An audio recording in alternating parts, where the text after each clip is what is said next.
Hello and welcome. You found the Social Work Podcast. My name's Jonathan Singer, and I'll be your host as we explore all things social work. Hey there, podcast listeners. Jonathan here. In today's interview, I speak with Dr. Anna Mueller, a Luther Dana Waterman Associate Professor of Sociology at Indiana University and Senior Research Program Leader at IU's Irsay Family Research Institute. And I talk with her about her research and her 2024 book, Life Under Pressure, The Social Roots of Youth Suicide and What to Do About Them. Now, I wanted to talk with Anna because her research speaks directly to the work social workers do with youth in schools. She does a great job of translating theory and research insights from sociology into concepts and language that social workers can understand and apply.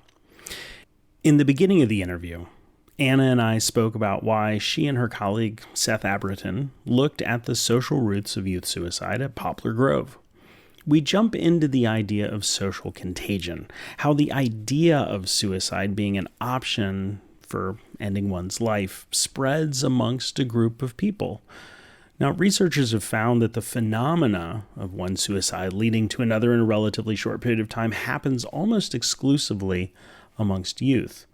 And we talk about how to move from thinking about suicide prevention as an individual or micro level endeavor to thinking about suicide prevention at a social or macro level. Now, at this point, you're probably thinking, okay, I know all of this. On day one of social work training, we talk about the relationship between micro, meso, and macro. And yes, that's true. But I really like how Anna talks about this. She brings to life these sociological concepts. And we talk about the social factors that she and Seth found that contributed to youth suicide contagion and clusters, including rigid cultural expectations, mental health stigma, and this last one, which might come as a surprise, a high level of connectedness. We talk about the role of social workers in school-based multidisciplinary practice and the practical steps that schools and communities can take to address youth suicide. Now, towards the end of the episode, you'll hear me reference green M&Ms. And as I explained to Anna, this was a famous story about the rock group Van Halen and a clause in their contract that venues provide them with a bowl of M&Ms with the green ones removed. Two things are important for me to tell you about this story before you listen to the interview. The first is that as a teenager in the 1980s, I had heard this story as an example of how unreasonable and conceited Van Halen was. But it wasn't until I read Atul Gawande's brilliant book, The Checklist Manifesto, that I learned Van Halen buried this clause deep in the details of their safety contract as a signal that perhaps the promoter hadn't closely read the contract. And this was important because setting up the stage for a Van Halen concert could be a life or death situation if all of the details weren't attended to. The second thing about this story is that I remembered the color of the M&Ms wrong. Van Halen asked for the brown M&Ms to be removed, and I said that they asked for the green ones to be removed. It doesn't change the podcast, but I felt the need to set the record straight. Also, towards the end, you'll hear Anna briefly mention 504s and IEPs. And for listeners who are not in the school world or who don't work with kids, 504 plans and IEPs both help students with disabilities, but they serve slightly different roles. A 504 plan provides accommodations to remove barriers in the general classroom, whereas an IEP includes specialized instruction and related services for students with more significant needs. And now, without further ado, on to episode 142 of the Social Work Podcast, The Social Roots of Youth Suicide, an interview with Anna Mueller. Anna, thank you so much for being here on the Social Work Podcast. I'm super happy to be here. Thanks for having me. So, what led you to want to explore suicide in Poplar Grove? Oh, that's a great question. So, I started getting interested in the social contagion of suicide, or what people often refer to as the social contagion of suicide. And I was really unsatisfied with what we understood about what on earth social contagion is, and more importantly, how do we stop it? And so I had this rare opportunity to work with a community that was experiencing recurring suicide clusters. And despite their best efforts, they had really not been able to turn the tide on that. And so I guess I said yes. And I showed up, and, 3 years later, we had kind of wrapped up data collection and then, proceeded to write up the findings and whatnot. So when you say social contagion,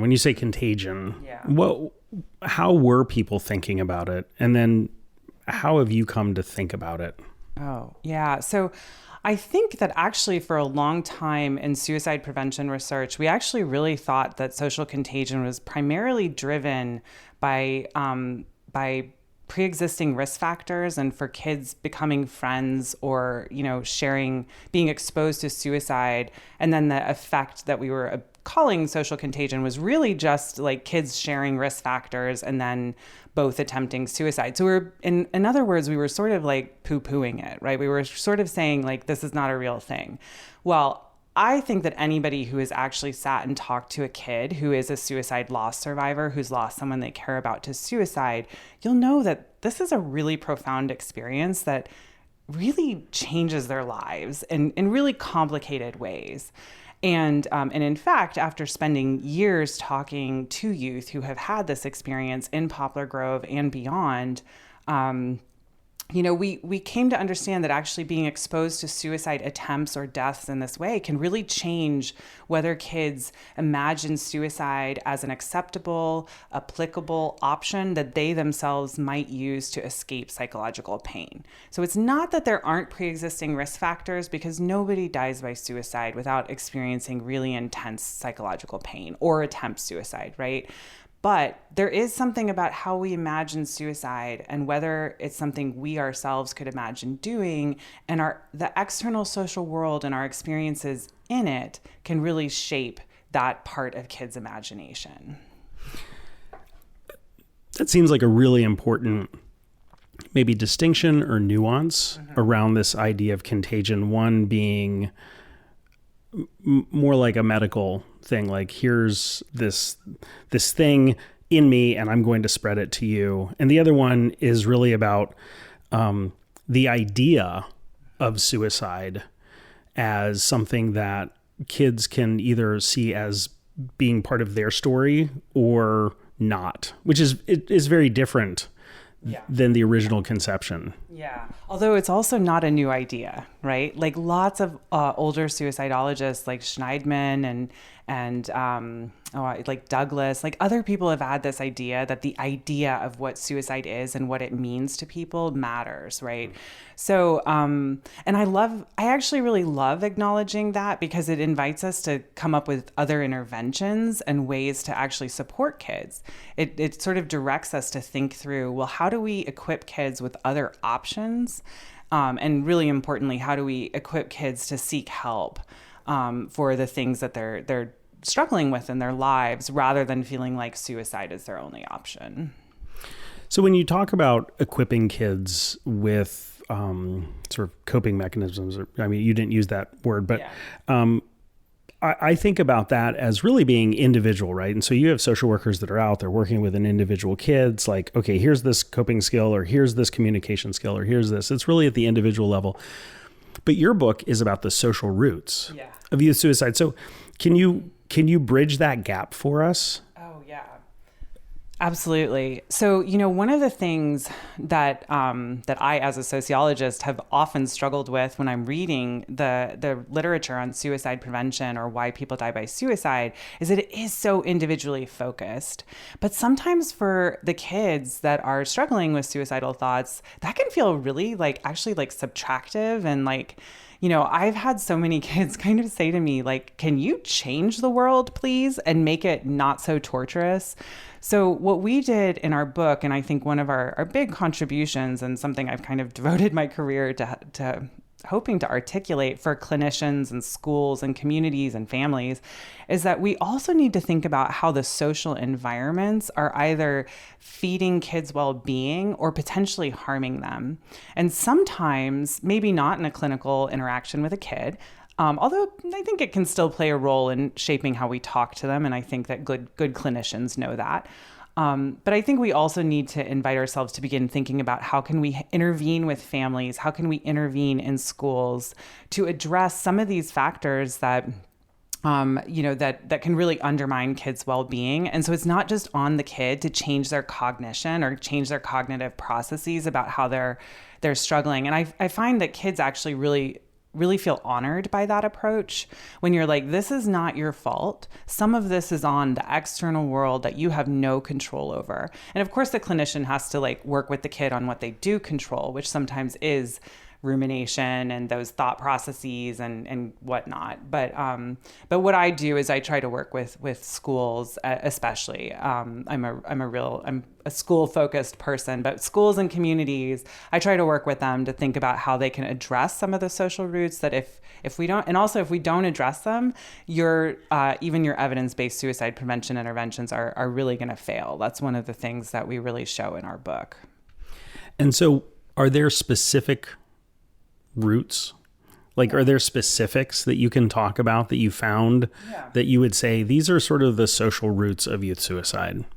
So I'm not sure that at this moment in time, we're ready to declare these are the comprehensive list of like social roots. But so this is also perhaps an invitation to other scholars to also join and work in their communities and add to this. But what I can do is, so we wrote our book, Life Under Pressure, The Social Roots of Youth Suicide and What to Do About Them, with my colleague, Seth Abrutyn.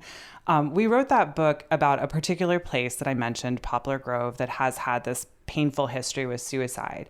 And so what we did in that community was we did identify what I would call 3 core social roots. The first was that the kids were under pretty intense academic pressure, and not just academic pressure, but to be a very, very particular kind of kid.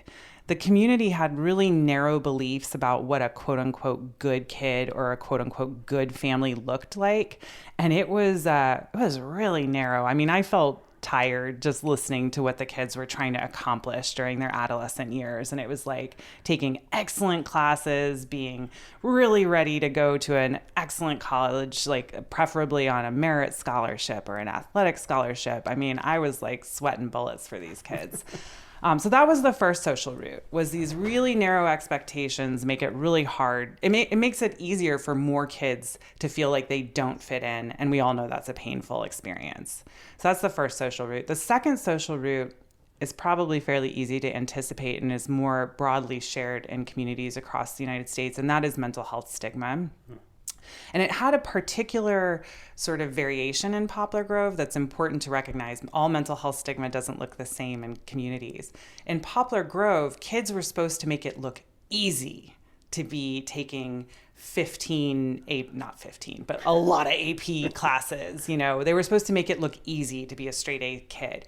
And so any sign of anxiety or stress or suffering under those intense expectations was at odds with being that good kid that they were supposed to be. So basically that local culture in this community intensified the mental health stigma. It made it easier to fall outside what was acceptable. And then I'll get to the consequences in a second. But the third social root was actually a surprise, and that was social connectedness. And, you know, we generally think about social connectedness as a really good thing, and it often is, right? But in this community, it was a very small community, and it was highly interconnected. And what that meant was that privacy was a really scarce resource. And so everybody was really concerned about what other people thought of them, and really private, personal, and sometimes painful information could easily slip into the public domain.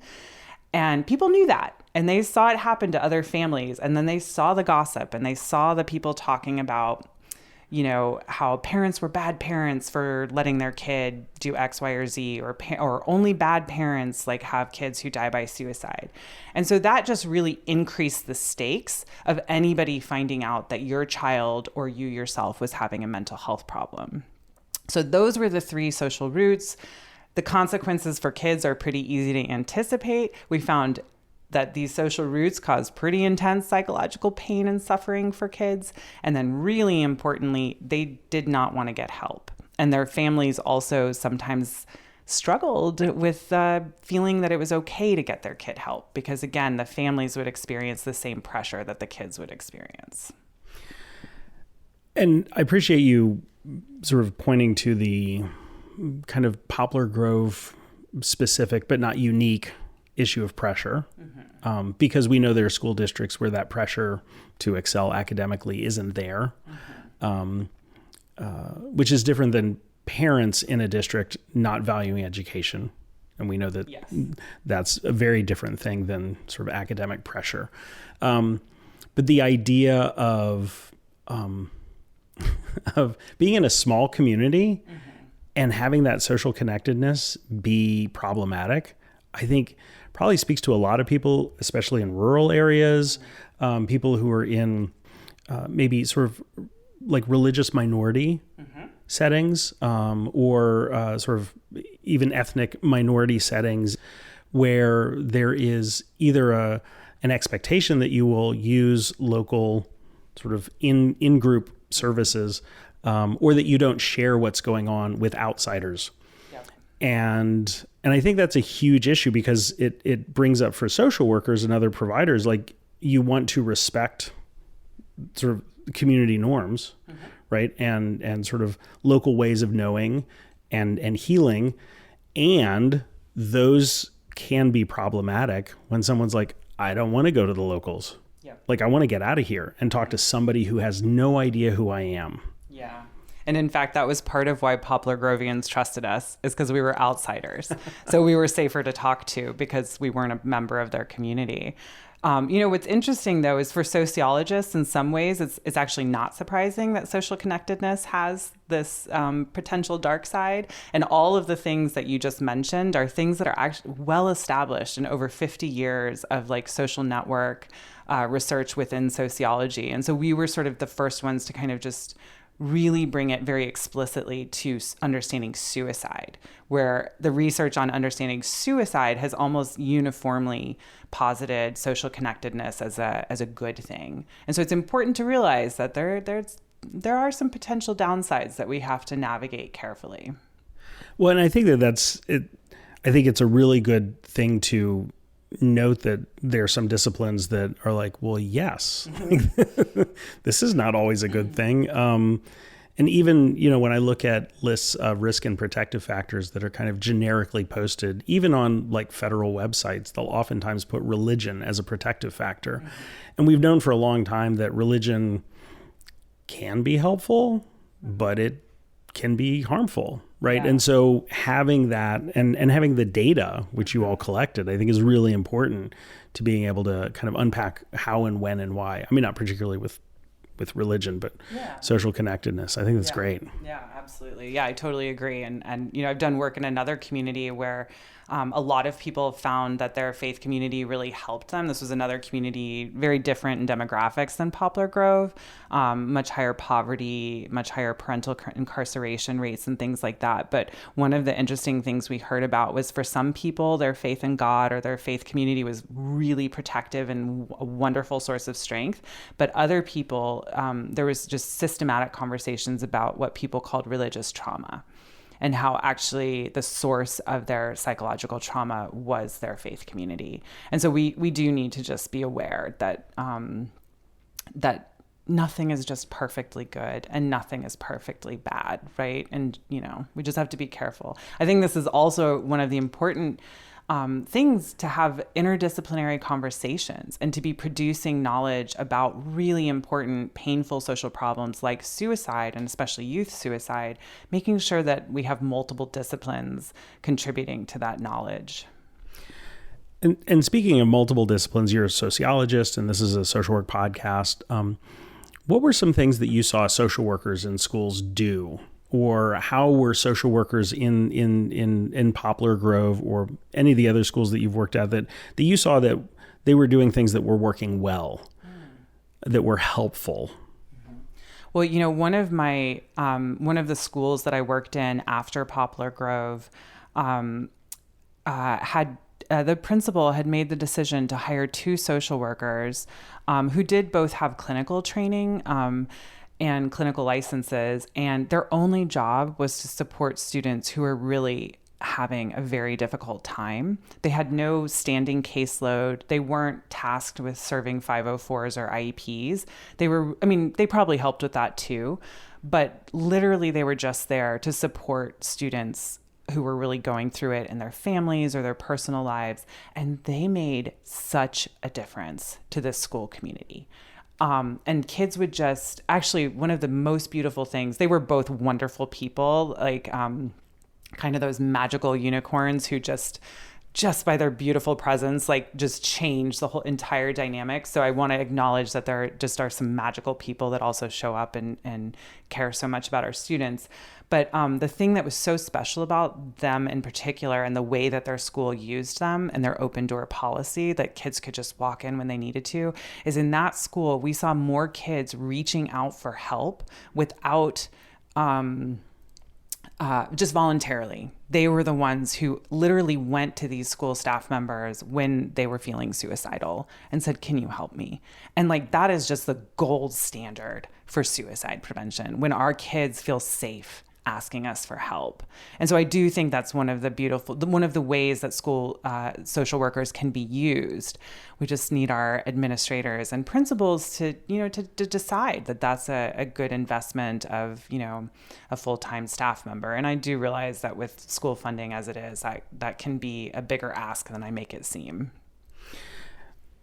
Well, and I think that the idea of having somebody who is available and that students know and trust and that don't have to go through a bunch of hoops to get to, or that the only way you can get to this person is if you've been identified at risk by some adult or some mechanism, right? There's a directness to that seems really powerful. And it's cool that you saw that it kind of changed the dynamic of the school. Yeah.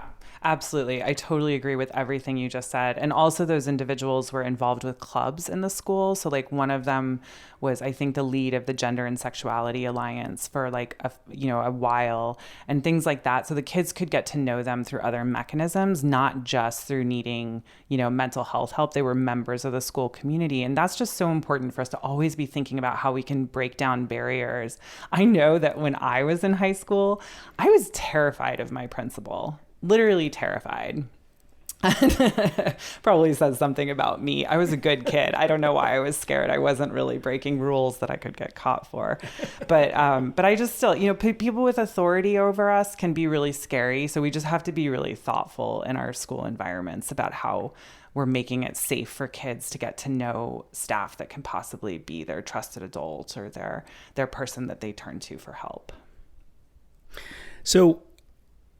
So based on what you found in Poplar Grove, what steps can communities take to address these social roots and create environments where young people feel supported and there's less vulnerability to suicide, or there's more resilience? Well, I think, we can start with the basics, which is having a really comprehensive evidence-based suicide prevention, set of protocols and policies, and just making sure that you have somebody, preferably at the district level, just for efficiency, who's making sure that best practices are being followed. I will say that one thing that I always do when I'm working with a school is I check out their safety plan form, just as a way for me to get very quickly in touch with whether they are just safety planning for CYA or just whether the evidence-based portions of a safety plan have fallen away as it got translated into the school context. I find that quite often. And so making sure that we are really sticking close to what we know works for kids in schools is really important. A parallel, thing to that is, of course, having a well thought out suicide postvention plan before it's ever needed, because those are really stressful days. And if you're not ready for them before they happen, mistakes are going to be made. They're difficult days, and mistakes may be made even with the best plan in place. Because I think there's such complicated days, as I know you well know. But that's still important to put as much thought into it, especially around issues of memorialization, because it's very important that we treat all student deaths equally. It's not okay to stigmatize or treat a student who has passed away and in so doing left the school community differently just because it was a suicide loss, even though we also have concerns about certain forms of memorialization when it was a suicide loss, because we want to be very careful to not glorify suicide as an idea or as a way to gain an immense amount of attention and affection from a community. These things it's so hard, right? Because I also want to surround loss survivors in as much affection and attention and support as they can encompass. So I've already stumbled right into one of the things that makes postvention so complicated. Yeah. But what I really try to guide school communities to do is just make sure that they have a plan for memorializing students that they're comfortable with, regardless of how the student died, before any students have passed away, ideally. And of course, knock on wood, no students ever pass away, because we're talking about a terrible topic. But so, those are, if I could have one more thing, it would be making sure that people are trained in really high quality evidence-based trainings. Sometimes our school leaders don't realize that even if you are trained, we need to re-up every 3 years, and that we don't always get the best graduate education in suicide prevention, even when someone is a clinician or a social worker or a school counselor, et cetera, et cetera. So those are kind of three, like, if we're going to start somewhere, let's start there. That's great. And I love that you're looking at safety planning. Like Van Halen, when they were on tour, they asked for bowls of M&Ms and they had all the green ones taken out. And it's not that they didn't like green M&Ms, but they knew that if that wasn't taken out, then people hadn't read through their entire rider, which meant that there were probably mistakes made with the construction of the stage and all these sorts of things. Like, so you have that there. Yeah, exactly. That's my little. Exactly.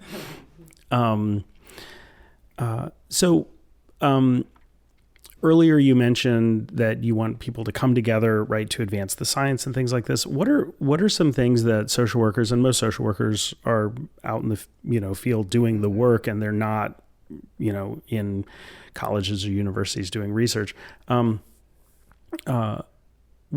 What could sort of everyday frontline mental health folks like social workers do to participate or to contribute to the science? Oh, I mean, so I'm a community engaged researcher. So like, honestly, some of my key informants have actually been social workers who work in schools. So I actually often partner with them in the design of the study, and they serve on my advisory boards to direct my research. I realize that, not every social worker is going to find that opportunity out there, but I think their voices really matter. And even just, doing things like participating in podcasts, I mean, just continuing to educate oneself about the latest science and then to the extent that you can, and it's safe to do so or welcome to do so, sharing that with the administrators in their school or district, because oftentimes our social workers, our counselors and psychologists, our school psychologists are like, they are the experts in the building. And I hate when they're tasked with lifting this up on their own. And that's something I advocate, that the whole school community needs to be involved.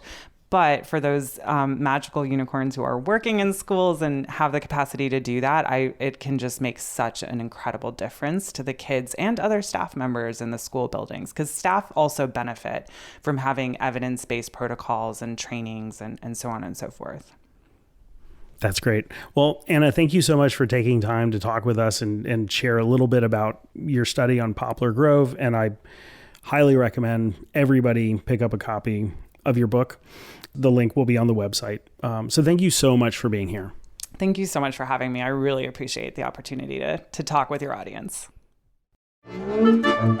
I'm Jonathan Singer, and thanks for being with me today for another episode of the Social Work Podcast. If you missed an episode or have suggestions for future episodes, please visit socialworkpodcast.com. If you'd like to support the podcast, please visit our online store at cafepress.com/swpodcast. To all the social workers out there, keep up the good work. We'll see you next time at the Social Work Podcast.